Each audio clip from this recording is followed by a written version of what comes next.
හරි අහම්බෙන් ලැබෙන දේවල් කවදා මෙහෙම පින්කමක් කරන්නද ආය? මේ සියලු සත්කාර කවුරු වෙනුවෙන්ද? මේ කත්නෝරුවේ සිරිදම්මට කරපුවාද? මේ ධර්මයට කරපු සත්කාරය,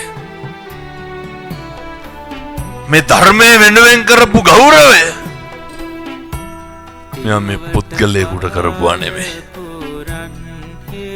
ධම්ම ගජෝ ධම්ම සක්කරන්තෝ, ධර්මයේ වෙනුවෙන් කොඩි දාන්න ඕනේ, ධර්මයට සත්කාර කරන්න ඕනේ.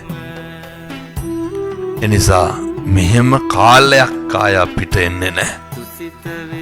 කවදා මෙහෙම බණ කියන්න?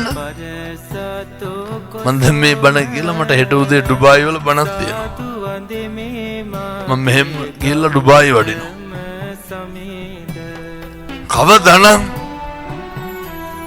මේ අවස්ථාව විඳගන්නද?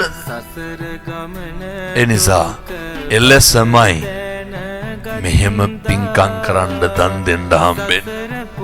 අර තම තමාගේ අයවැයේ පරතර යනු මනුෂ්‍යාත්ම භාවය විතරයි. එහෙම දෙන එක තුල යම් යම් පළුදු ඇති වෙන්න පුළුවන්. ඔය අර නායක හාමුදුරුවෝ කියනවා පින්නතුනේ, අර පන්සලේ එළියට අර සූර්ය කෝෂ ලයිට් එකක් ගෙනල්ලා හයි කරලා හාමුදුරුවනේ දායකේ. මේ ඊළඟ පාර ඇවිල්ලා අහනවලු ඒ ආපු වතාව කොයි අරක නැද්ද කියලා. ඒක දීලා නෑනේ තව. මං ඔය කොළඹ මිනිස්සුන්ගේ හැටියෝ මං කියන්නේ. මිනිස්සු හිතනවා ඒක දුන්නොත් හාමුදුරුවෝ ඒ සාංඝික දේපල පරිස්සම් කරන ක්‍රමයක් අපේ විනය ශික්ෂාවල වෙනම තියෙනවා. ඒ බුදුහාමුදුරුවෝ අපට උගන්වලා තියෙනවා. ඒවා පරිස්සම් කළ යුතුයි තමයි. හැබැයි දායකයාට අයිතියක් තියෙන්න බෑ.